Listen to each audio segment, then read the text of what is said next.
And as early as in April this year, we had, through our subscription articles, we had warned that the war in Syria will intensify. The Falcon Brigade is a unit of men who were controlling the FPV drones, and these in great details, where I had not only explained about China but also about why Israel war is a byproduct of Russia-Ukraine war.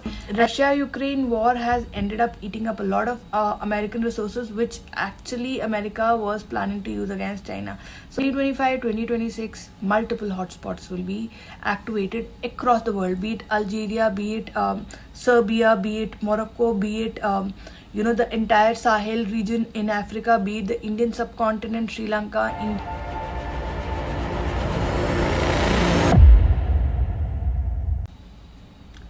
Hello everyone, it's been a long time since I have faced my audience like this. This is going to be a crisp video and it's about Syria. It's an impromptu video. It doesn't have any script, so forgive me if I make any mistakes, but I had to put this out because this is important, I believe. One, why did the Syria war intensify? Two, how did the ragtag Syrian rebels manage to push Russian and Syrian forces out of their bases in just 2 weeks? And trust me, this did not happen over 2 weeks. These guys, the Syrian rebels, were planning this since last 2 years, and as early as in April this year, we had, through our subscription articles, we had warned that the war in Syria will intensify because the weapons being provided to rebels and the Syrian army had increased, and this was bound to happen. On March 6th, we had also reported in our subscription article about Turkish intelligence chief Ibrahim Kalın's first public solo trip to United States, and that they discussed Syria as per the reports back then. And one of the names which came to the fore in a recent week is HTS, which actually means Hayat al-Tahrir al-Sham. Hayat Tahrir al-Sham, HTS, and they had 3 specialized units which were used against the Russian and Syrian forces. So these units are composed of foreign legionaries entirely, and they had these mercenaries from Chechen, from Albania, Uzbek, Turk, and other Salafi factions. And the specialized units that they were using, it included their Falcon Brigade, which is called the Kataib Shaheen, and the Falcon Brigade is a unit of men who were controlling the FPV drones, and these FPV drones actually played a very important role in last 2 weeks. Not many videos have surfaced. I'm sure videos will surface and then we'll have more proof on this. Then they had Asab al-Hamra. These were the red bandanas guys, and this unit mostly composed of Chechens and the Uzbeks. These guys were involved in the shock attacks which were carried out during the day.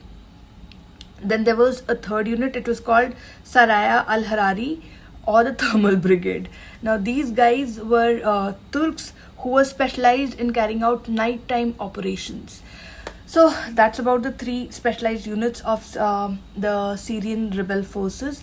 HTS is commonly referred to as Tahrir al-Sham, and it's a Sunni Islamist political and paramilitary organization involved in the Syrian civil war. It was formed back in 2017 after a merger of multiple groups. In November this year, HTS announced the northwestern Aleppo offensive, which it called the Operation Deterrence of Aggression, reportedly.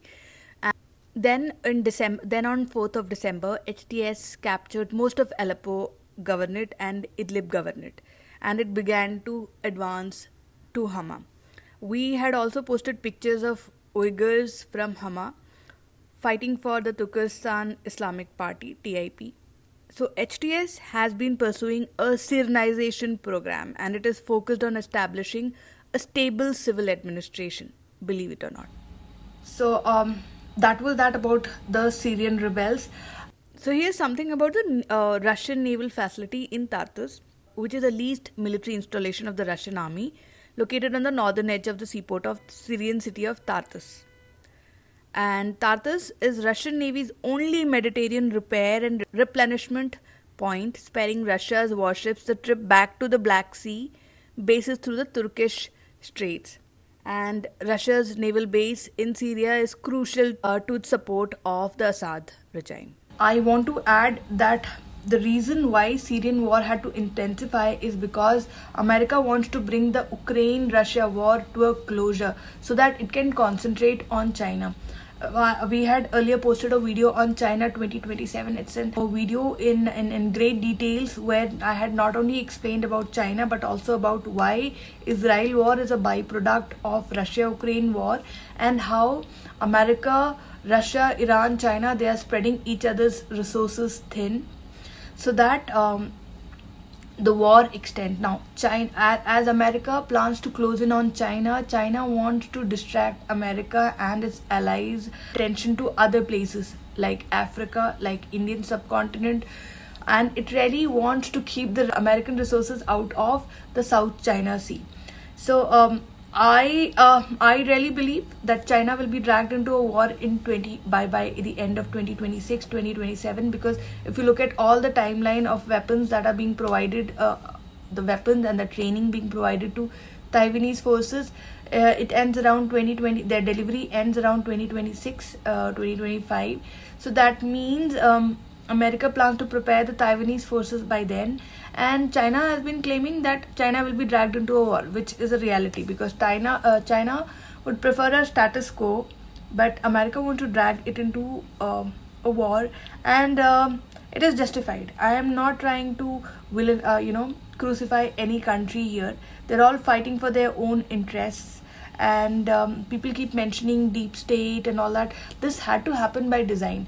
Russia-Ukraine war has ended up eating up a lot of American resources, which actually America was planning to use against China. So Russia-Ukraine war has actually helped China, and I do believe that COVID was a kind of pause for the world and for the whole world to restructure itself into a defense economy. If you now look at it, every country is switching into a war-like mode where they are producing more weapons and ammunition.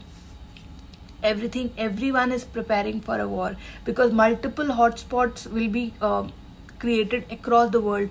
Any country which is a Chinese ally, which is an American ally, Russian ally, will be dragged into a war soon. 2025, 2026, multiple hotspots will be activated across the world, be it Algeria, be it Serbia, be it Morocco, be it the entire Sahel region in Africa, be it the Indian subcontinent, Sri Lanka, India, Myanmar, Bangladesh, everything. So, yep, that's that. As we speak, the Syrian Army Command has informed its officers that President Bashar al-Assad's rule has ended following a swift rebel offensive. And this according to the media reports. Rebels have declared Damascus free of Assad as celebrations have erupted in the city. And Assad reportedly fled Damascus to an undisclosed location on Sunday. This most probably will be a Russian base or a place which is under Russia's control.